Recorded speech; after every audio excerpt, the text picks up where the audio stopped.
नमस्कार दोस्तों, भारत संतों की भूमि चैनल में आपका हार्दिक स्वागत है। आज हम भक्त सदना जी के बारे में बात करेंगे। कहते हैं कि हमारे जीवन में कोई ना कोई ठोकर ऐसे लगती है जो हमारा जीवन बदल कर रख देती है। भक्त सदना जी के माता पिता का नाम पता नहीं चलता। उनका कार्य कसाई का था। वे सिंध प्रांत में रहते थे। सदना जी को बचपन से ही संतों, फ़कीरों, महापुरुषों के साथ बैठने का बड़ा चाव था, लगाव था। वे मूर्ति पूजक थे। इनको कहीं से सालग्राम का पत्थर मिल गया था, जिसे मांस तौलने के लिए भार बना लिया। हिंदू पंडित एवं संतों में बड़ी चर्चा हो रही थी कि सदना कसाई सालग्राम से मांस क्यों तौलता है। एक दिन एक संत सदना जी के पास आया, उनकी दुकान पर आया और विनती की कि हे सदने, यह काला पत्थर मुझे दे दो, मैं इसकी पूजा अर्चना किया करूँगा। यह सालग्राम है, तुम कोई अन्य पत्थर रख लो, यह तुम्हारे लिए भार तौलने के लिए काम आएगा। सदना जान गया कि यह संत सालग्राम ले जाना चाहता है। सदना ने बिना झिझक सालग्राम उठाकर संत को पकड़ा दिया। वह उस पत्थर को डेरे पर ले आया। डेरे पहुंचकर उसने सालग्राम को स्नान करवाया और धूप दीप जलाकर चंदन का तिलक लगाया तथा पुष्प भी चढ़ाए। संत ने पूजा की और रात होने पर सो गया। जब साधु सोया हुआ था तब उसे एक स्वप्न में सालग्राम ने कहा, तुमने यह बहुत बुरा किया।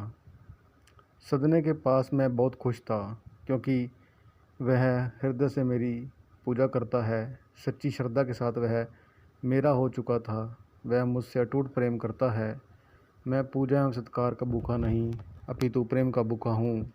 सदना मांस तौलते हुए भी मुझे याद करता था, मुझे उसके पास छोड़ आओ। यह वचन सुनकर संत की नींद खुल गई। वह सोचता हुआ और अपने किए कर्म पर पछताता रहा। जब दिन उदय हुआ तो संत सदने के पास वापस गया। उसने सदने को कहा, सदना जी, अपना सालग्राम वापस ले लो। यह आपके पास ही ठीक है। आप धन्य हो जिसे परमेश्वर याद करता है। क्यों संत जी? सदना ने पूछा तो संत ने उसको रात के सपने की सारी बात कह सुनाई। यह बात सुनकर सदना के मन में और ज़्यादा चाव तथा प्रेम उत्पन्न हो गया। वह प्रभु भक्ति करने लगा। भक्त सदना उसी सालग्राम के साथ मांस तौलता और उसकी पूजा अर्चना करता। मन में सदा प्रभु का सुमिरन करता रहता। एक दिन की बात है। रात के समय एक साहूकार सदना जी के पास बकरे का मांस लेने के लिए आ गया। सदना ने बताया कि इस समय मांस नहीं है, क्योंकि जो बकरा बनाया था वह समाप्त हो गया है। साहूकार स्नेही व्यक्ति था, जिस कारण सदना उसे मोड़ भी नहीं सकता था। इसलिए सदने ने जीवित बकरे के कोफ्ते काटकर साहूकार को देने चाहे। जब सदना छुरी पकड़कर बकरे के निकट गया तो बकरा हंस पड़ा। हंसकर कहने लगा, हे सदना, जगत से भारी करने लगे हो। यह सुनकर सदना जी बहुत हैरान हुए कि यह जानवर बोल रहा है।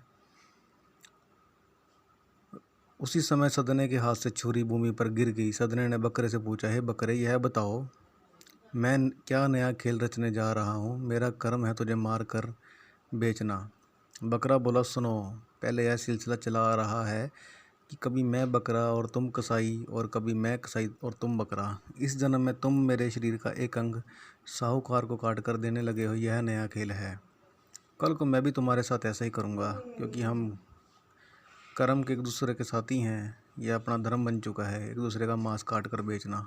बकरे के बात ने सदने को एक नया ज्ञान करवा दिया। उस दिन से सदने ने साहूकार को स्पष्ट जवाब दे दिया और अगली सुबह मांस बेचने का कार्य छोड़ दिया। वह प्रभु भजन करने लगा। धन्यवाद दोस्तों। भक्त सदना के जीवन से संबंधित ये वाक्य अच्छा लगे तो चैनल को लाइक करें, शेयर करें, सब्सक्राइब करें। हम जल्द हाजिर होंगे अपने अगले वीडियो के साथ।